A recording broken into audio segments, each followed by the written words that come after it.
Buenas noches y bienvenidos al Instituto Cervantes a esta presentación del número de la revista Turia dedicado a letras de España y México con el dossier Buñuel en México.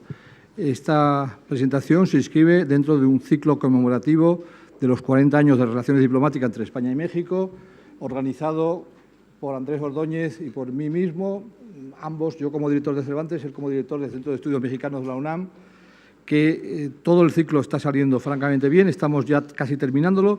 La semana que viene se presentará la única obra que se va un poco más allá de México, porque es un diccionario de todo el exilio literario y de todas las editoriales que ha editado la editorial Renacimiento, y lo presentará un aragonés, por cierto, y colaborador de Turia, que es José Carlos Mainer, que ha sido uno de los asesores de esa obra.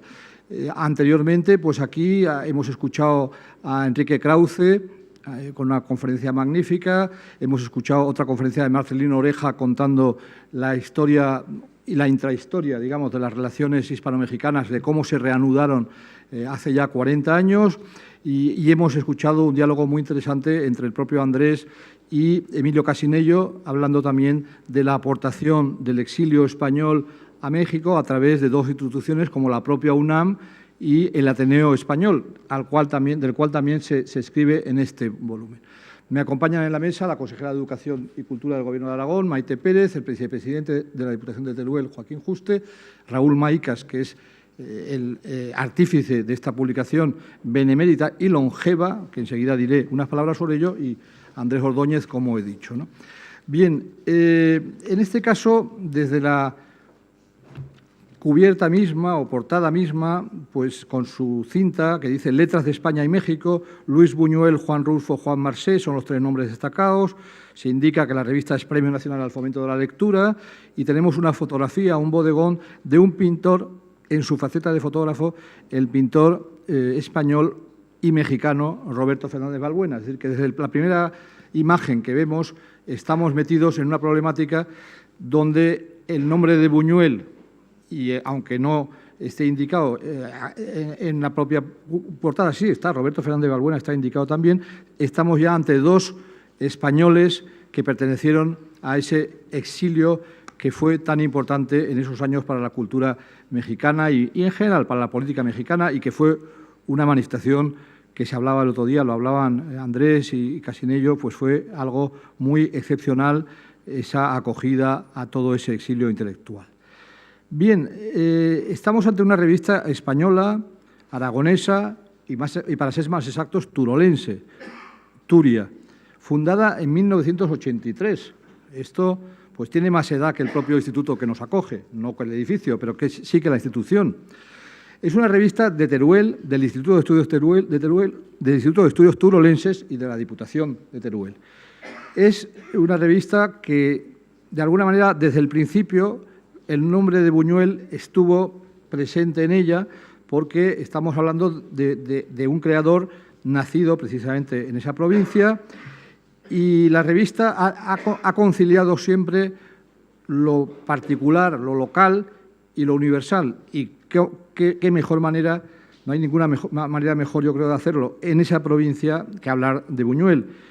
Ha sucedido algo parecido en un museo que conozco muy bien, como es el propio Museo de Teruel, que en la época fundacional se hablaba muchísimo de Buñuel y de surrealismo. Era una época en la cual el museo se colocó en el mapa gracias a la conexión Buñuel y también gracias a las becas Endesa. Fueron dos realidades muy, muy importantes.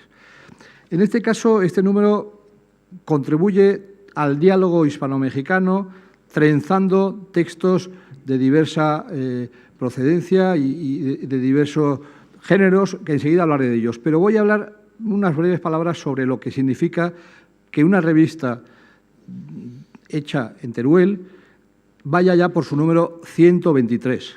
Eso realmente los que nos hemos dedicado a estudiar revistas sabemos lo heroico que es llegar al número 2 o 3. O sea, es que es bastante infrecuente. Hay muchas revistas que incluso a los coleccionistas de revistas les gusta mucho que haya solo un número 2, bueno, y enseguida le ponen la cruz encima, mientras que una revista que tiene 123 números, pues es como la revista de Occidente de los años 23 al 36, pues pues son 250, me parece, números por ahí. O sea, quiero decir que va por ese camino esta revista.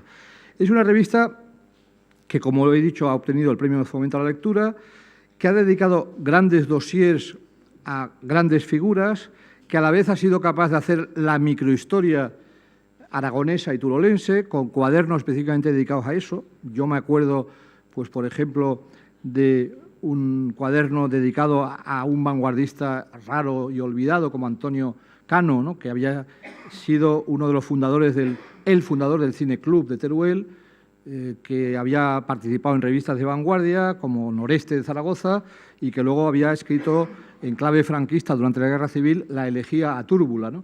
Pues está en mi diccionario de las vanguardias, pero después es casi lo único que hay sobre él en ese sentido. La revista ya está en Internet, los sumarios de todos sus números. Esa página nos permite remontarnos hacia el pasado de la revista. Número 0, en el año 83, pues cubierta, viñeta en portada, digo, de Gonzalo Tena, un pintor turolense que participó en las aventuras de la pintura. Presencias de Cándido Pérez Gallego, Francisco Indurain, Javier Tomeo, José Luis Aranguren, Pablo Serrano, otro turolense ilustre, muy vinculado a la historia de la Diputación de Teruel, del Museo de Teruel, muy vinculado a Enrique Trullenque, al cual he citado antes. Pablo Serrano está presente a través de una entrevista de Isidoro Esteban con él, también una persona importante en esa época en Teruel, una entrevista con Carmen Conde, un texto de Federico Jiménez Los Santos, otro turolense, de Orihuela del Tremedal, sobre lo español y lo aragonés. Número 1, cubierta de Trullenque, que es la persona que por mi parte le debo Teruel, le debo la conexión turolense. Otro texto de otro turolense ilustre, Laín Entralgo, sobre el zaragozano Miguel Labordeta, y un texto memorialístico de Dámaso Santos, al cual conocí y aprecié mucho, sobre el paso de Guillén por Zaragoza. Y número 2 y 3, y ahí dejo ese recuento prehistórico, digamos, texto de Mainer, que sigue colaborando en la revista, texto de Trapiello, texto de un escritor aragonés cada vez más en alza, como es Martínez de Pisón, y entrevista con Rojas Chacel, a la cual los nuevos de aquella época tratábamos mucho. Era como una especie de abuela nuestra, digamos, muy especial. Luego está la aventura de los números monográficos, espectacular. No se puede relatar todo lo que hay ahí, pero desde números con un dossier fuerte sobre Laín Entralgo, dossier fuerte sobre Dalí, dossier fuerte sobre Antonio o sobre Carlos Saura, dossier sobre el Quijote, dossier muy temprano sobre Roberto Bolaño, dossier sobre Buñuel en Almodóvar, sobre José García Mercadal, escritor aragonés también, sobre Juan Ramón Jiménez, sobre Claudio Magris, sobre Modiano, mucho antes del Premio Nobel. Lo presenté en el Museo de Teruel ese número, ya pronosticábamos el Nobel algunos, dossier de nuevo sobre Buñuel, dossier sobre el cineasta aragonés José Luis Borao, dossier sobre Crespo, sobre Ramón Gaya, sobre Miguel Labordeta, sobre Vargas Llosa, sobre Ceslau Milos, sobre Gerardo Diego, sobre Jorge Amado, que me comentaba Raúl que se presentó aquí en esta casa, ese número Amado, coordinado por Antonio Maura. Las presentaciones, aquella yo no estuve, pero seguro que era también multitudinaria como la de hoy. Debo decir que cuando yo dirigí el IBAM, no me acuerdo qué número se presentó allí, el dedicado a Max Schaub. Bueno, pues el dedicado a Max Schaub vino más gente para esa presentación que a escuchar a Octavio Paz. Estaba casi igual de lleno, pero hubo todavía más gente porque Raúl es un mago también de la organización de actos, y aquel día estaba hasta la cantante Salomé, me acuerdo, y la Casa de Teruel, en fin, de todo había en aquella sala prodigiosamente organizado. Dossier Martínez de Pisón, dossier Zúñiga, dossier Jarnés, etcétera, etcétera. Es decir, realmente espléndido. El número, y muy brevemente ya para pasar la palabra a la persona que me sucederá, que es el propio Raúl. Este número empieza con la imagen de una foto de Fernández Balbuena. Enseguida nos vamos a encontrar con tributos a dos grandes mexicanos, como son Juan Rulfo y Octavio Paz.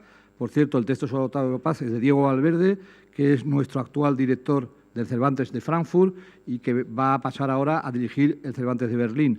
Dossier sobre un inolvidable poeta, niño de la guerra, Tomás Segovia, muy amigo y colaborador en su día de Octavio Paz, gran poeta, más secreto de lo que desearíamos, pero gran poeta. Yo recuerdo siempre la enorme admiración que le tenía Ramón Gaya, que sabía un rato de poesía.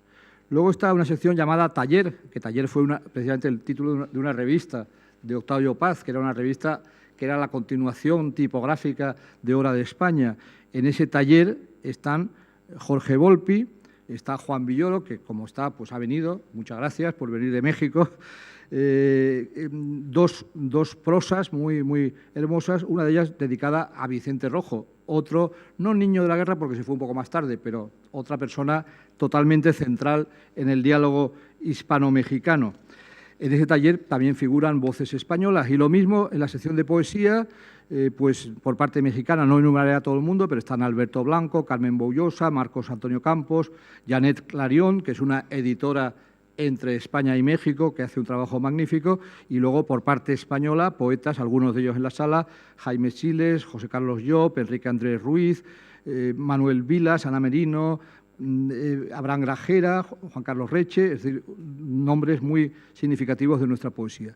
En la parte de pensamiento hay un texto de Espinasa, que es un hijo de exiliado, al cual he tenido la ocasión de conocer hace poco, justo en el lugar que evoca aquí, que es el Ateneo Español, del cual se habló también en la conversación de la semana pasada. Ese Ateneo Español que, como símbolo realmente de reconciliación, hoy se encuentra dentro del edificio de la Consejería de Educación española, cuando fue un Ateneo que en su día, pues lógicamente, tenía otra bandera, puesto que era un Ateneo republicano.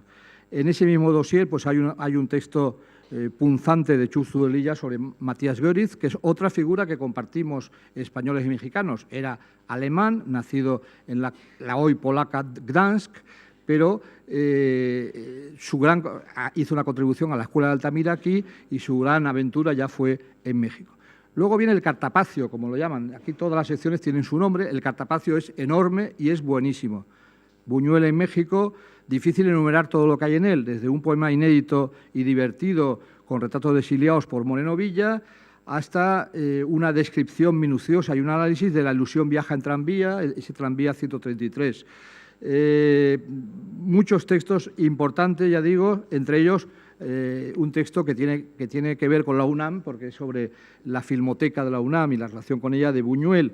De todos los textos que hay, quizás lo más interesante esté en la parte de testimonios, pero todo él muy interesante. Todo él es muy interesante, está lleno de pistas sobre productores, sobre política, sobre la política del presidente Miguel Alemán, etcétera. Pero me ha retenido especialmente los testimonios del nieto de Mantecón, el gran amigo de Buñuel, el testimonio de Silvia Pinal, el fray Julián Pablo Fernández, el famoso cura amigo de Buñuel, que Buñuel era así, que tenía un amigo íntimo cura, lo cual, conociendo su filmografía, es verdaderamente singular. En ese testimonio, por cierto, se habla de Fabre, el francés.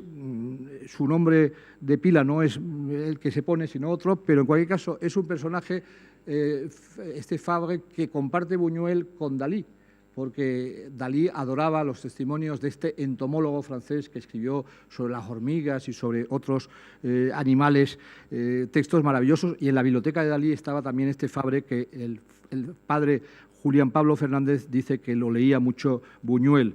También muy interesante el texto sobre la conexión Buñuel-Gabriel Figueroa. Después viene una zona de conversaciones, Marcé, entrevistado por Sergio Doria, y Elena Poniatowska, entrevistada por Carmen Cámara. La novela de los Poniatowski la está escribiendo Elena en estos momentos, pues según lo cuenta aquí, hace poco nos lo comentaba por aquí, Elena Poniatowska, que nació en una ciudad donde hay muchas huellas españolas y mexicanas, que es la ciudad de París. Ella nació en la Rue Berton, en lo que era el Palacio de los Poniatowski, hoy Embajada de Turquía. Algunos vivíamos bastante cerca de allí. La isla es la isla con el diario en marcha del propio Raúl, ilustrada por el ocense Isidro Ferrer, un diario que los amateurs de diarios conocemos bien y apreciamos mucho. El dossier sobre Aragón En este caso habla de un raro de la galaxia labordetiana, que es Fernando Ferrero, que lo conocemos mal, pero yo siempre he oído hablar sobre todo de él y he leído cosas que incitan a la lectura, como este texto de Julio del Pino Perales incita a la lectura. E incita totalmente a volver sobre él, sobre otro creador, en los cuadernos turolenses, que nos han deparado muy buenas sorpresas siempre, el texto de Serafín Aldecoa sobre Francisco Azorín. Yo sabía algo de Francisco Azorín por su arquitectura, tanto en Córdoba como en México, pero no sé si recordaba, vamos, no recordaba ahora mismo que era turolense de nacimiento, de un pueblo, ¿no?, que además había sido socialista, masón, esperantista, cónsul durante la Guerra Civil en Toulouse, en fin, una auténtica novela que ya se evocaba en su correspondiente capítulo de la exposición del Ministerio de Fomento Arquitectos Desplazados, que hablaba de la arquitectura del exilio español.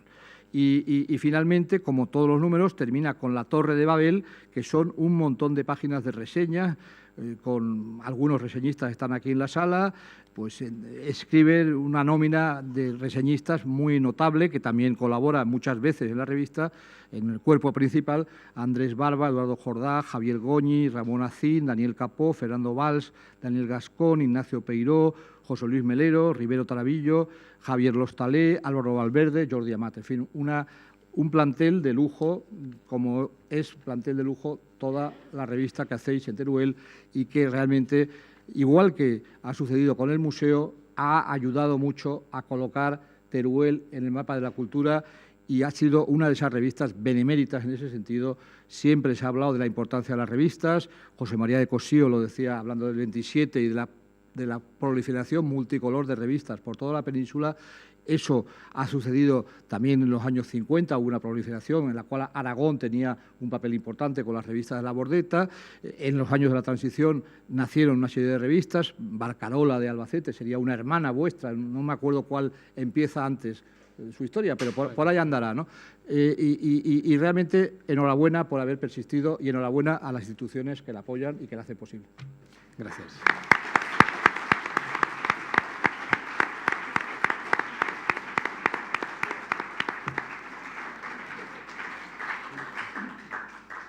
Raúl, tienes la palabra.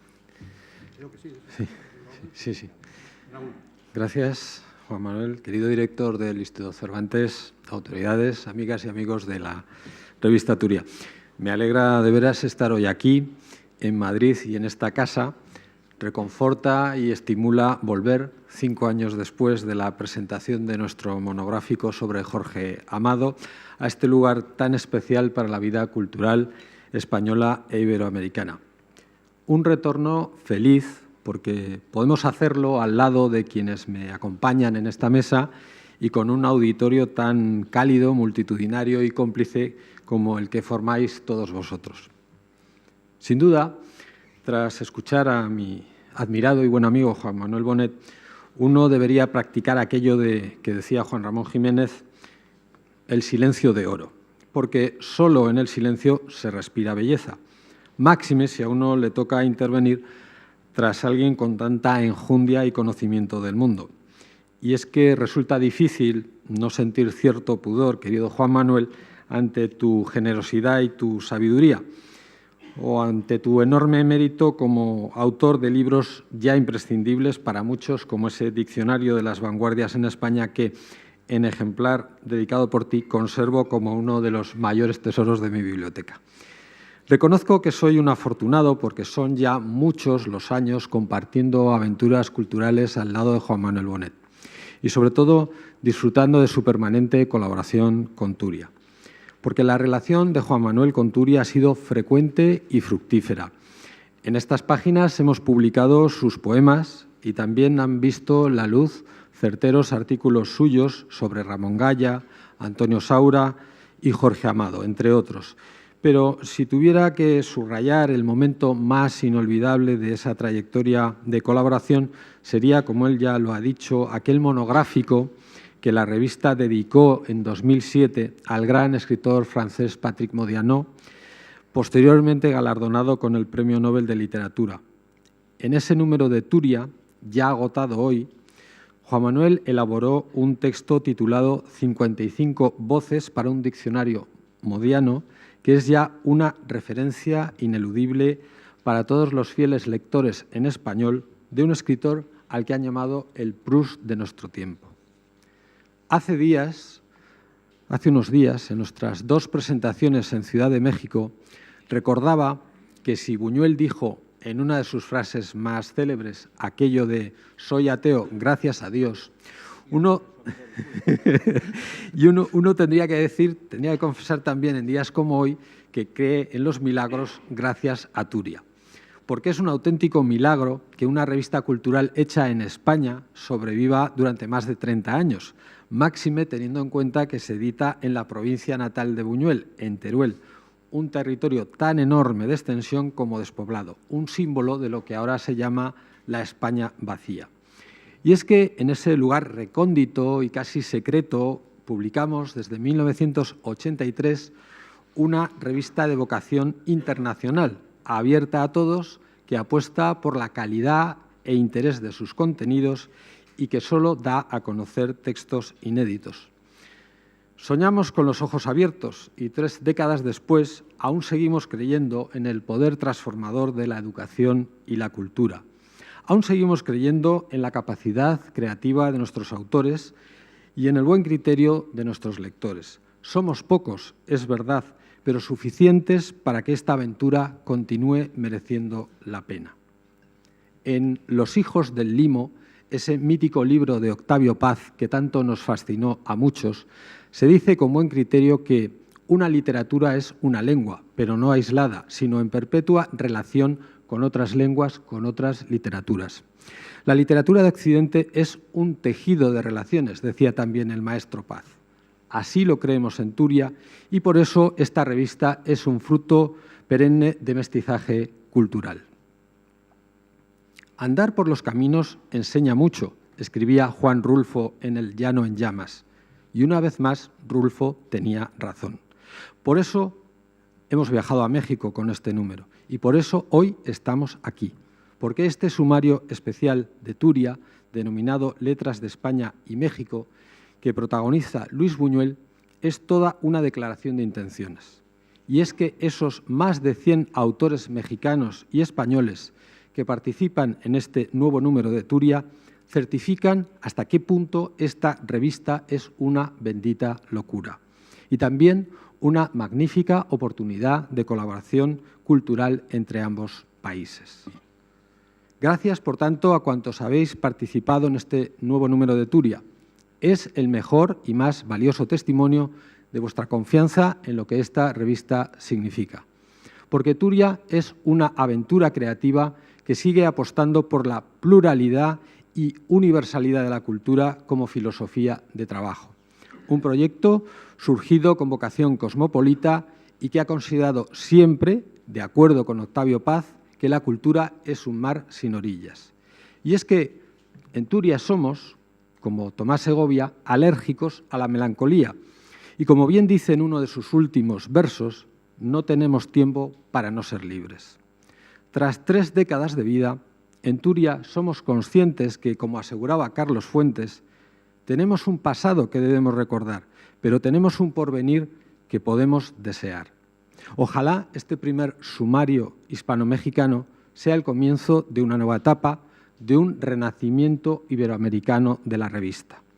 Me gustaría, por último, invitaros a disfrutar con la lectura de ese ejemplar de Turia que os entregaremos al finalizar este acto. Es el mejor regalo que podemos ofreceros a quienes seguís creyendo que leer es también una buena forma de vivir. Nada más por mi parte, muchas gracias de corazón.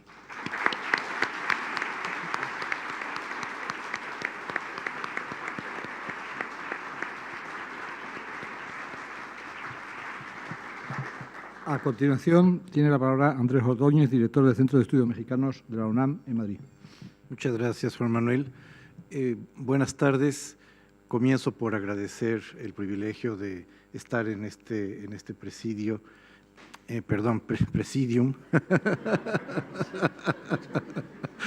con Juan Manuel, con Raúl, Joaquín, Maite, Muchísimas gracias. No tengo sino que suscribir todo lo que ha dicho Raúl hace un momento. Expresar el reconocimiento por la labor en la edición de esta revista.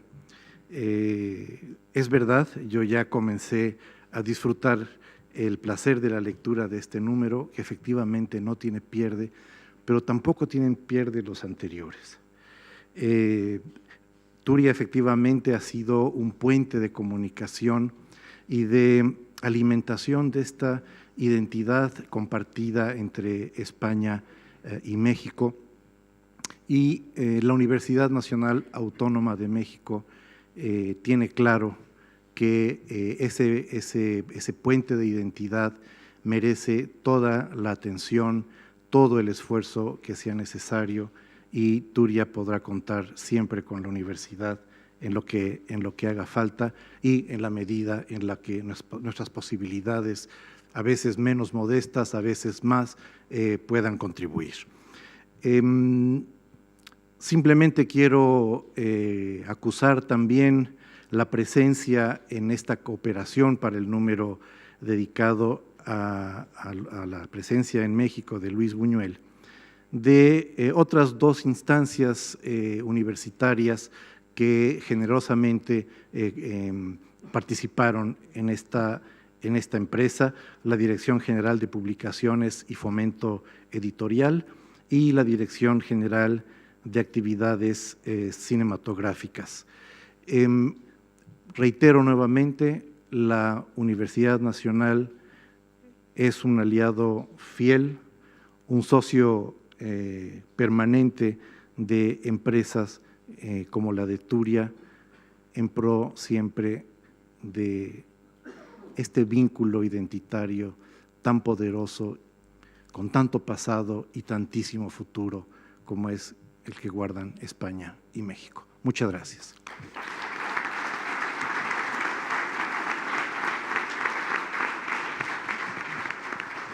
A continuación tiene la palabra Joaquín Juste, vicepresidente de la Diputación de Teruel. Muy bien. Muchas gracias. Buenas tardes, director del Instituto Cervantes, querido Juan Manuel Bonet, consejera de Educación, Maite Pérez, director de la UNAM, Andrés Ordóñez, estimado Raúl, señoras y señores.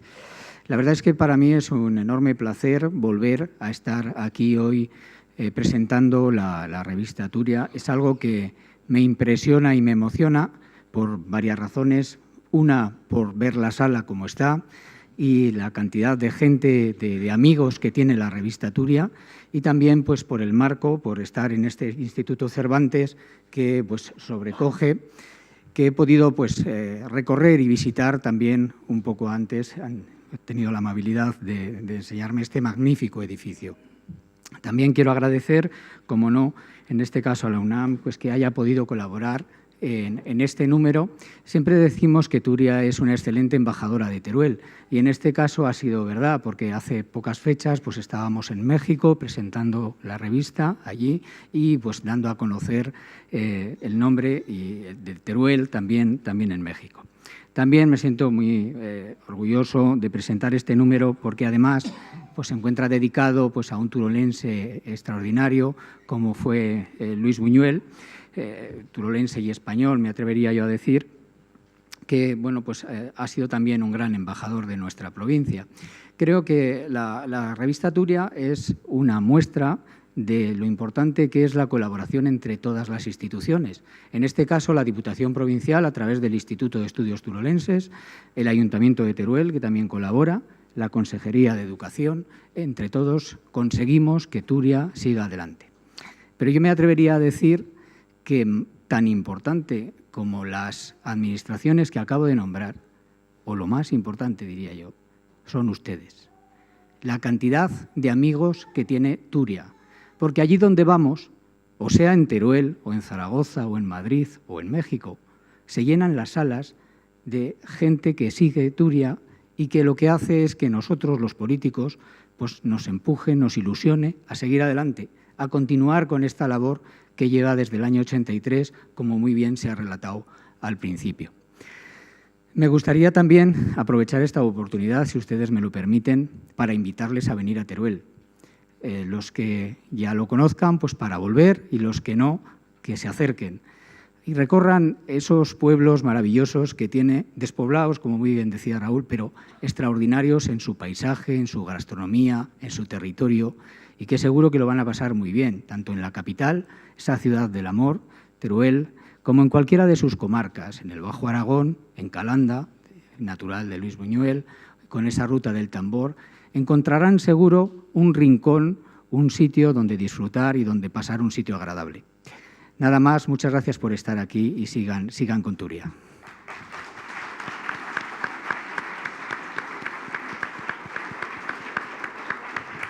Muchas gracias. Tiene la palabra la consejera de Educación y Cultura del Gobierno de Aragón, Maite Pérez. Muchas gracias. Buenas tardes a todos y a todas. Querido director del Instituto Cervantes, vicepresidente de la Diputación, director del Centro de Estudios Mexicanos de la UNAM, Raúl Carlos, exalcalde de la ciudad de Teruel y diputado, público que nos acompaña. Es un auténtico placer estar hoy en Madrid en la presentación de esta magnífica edición que ya lleva muchos años. Si la lengua española no puede entenderse al margen de nuestro ilustre, de nuestro más universal literato, como es Miguel de Cervantes, y por tanto de este instituto que proyecta a través de nuestro más ilustre el amor, la pasión, la dedicación, la investigación, el perfeccionamiento de nuestra lengua. Verdad que es importantísimo ser preciso en la lengua, querido Andrés, con el lapsus. Si realmente no se puede entender la lengua, nuestra lengua, sin Cervantes, no se puede entender Teruel, la cultura turolense, sin esta magnífica revista, sin esta revista Turia. Longeva, decía el director benemérita, yo diría que es el coloso de las revistas culturales, literarias, críticas, que es inasequible al desaliento y que ha superado desde luego todas las dificultades que han existido, muchas, no solo económicas, y que sigue desde luego al frente sigue al frente su director Raúl Carlos, su antecesora Ana María Navales, que fue una magnífica también, un dúo espléndido y que desde luego que ha dado fruto a todos estos años, a más de 30 años ya de esta maravillosa revista. Y decía el presidente de la Diputación que es una embajadora de Teruel, sin ninguna duda, pero es una excelente portadora, yo creo, de los valores que impregnan o de las actitudes que impregnan a tierras duras, a esa España vacía que también define Sergio del Molino o Agustín Sánchez Vidal en su nuevo libro, pero que desde luego tiene en su propia actitud, en su propio hacer, la tenacidad, el tesón, la honestidad, la humildad y las ganas y el gusto, sobre todo, del trabajo bien hecho. Decía que lengua española sin Cervantes no puede entenderse, Teruel o la actividad cultural de Teruel no puede entenderse sin la revista Turia, y tampoco puede entenderse Calanda sin su más ilustre cineasta como es Luis Buñuel. Pero es cierto que Calanda sabe, Teruel, Aragón sabemos que Luis Buñuel no es patrimonio turolense, no es patrimonio aragonés, sino que traspasó fronteras.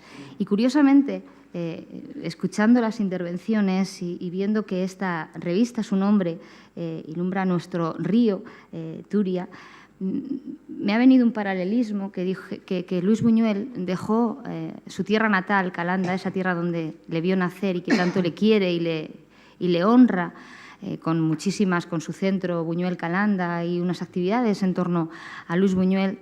Dejó su tierra natal que lo riega el río Guadalupe y se fue a una tierra que su patrona es la Virgen de Guadalupe a Guadalupe. Me ha parecido una casualidad, pero interesante. Bueno, dejó su tierra natal y se fue a México, tierra que le acogió, que le sedujo, que le inspiró y que le permitió desarrollar su propio proyecto vital y profesional sin ninguna duda. Yo, desde luego, decía el vicepresidente de la Diputación Provincial que estas cosas solo pueden ser un éxito solo pueden llevarse a cabo con la cooperación, con la colaboración institucional, con la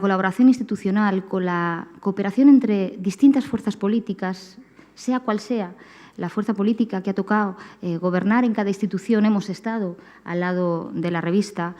Y, por supuesto, con la aportación de cientos y cientos y cientos de escritores, de críticos literarios, de investigadores que le dan contenido, que le dan rigor y que le dan calidad a esta edición.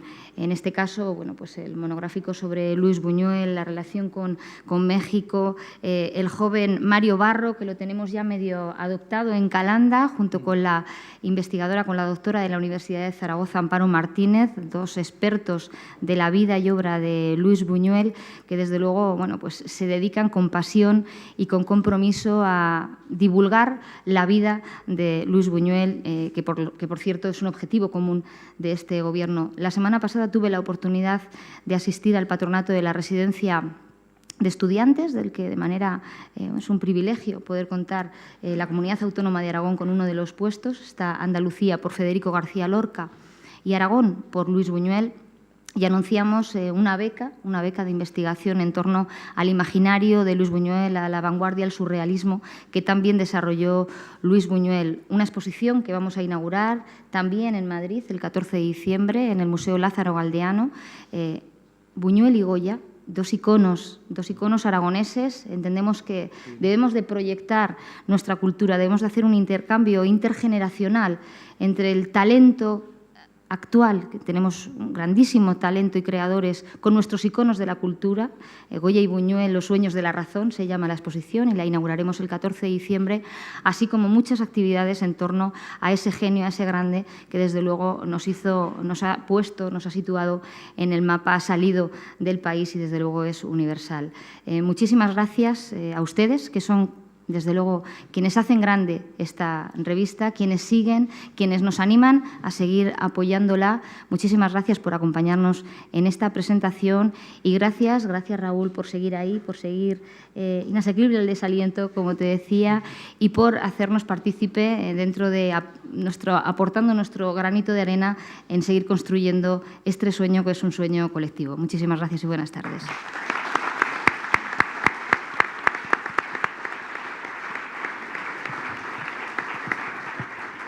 Pues muchísimas gracias, consejera.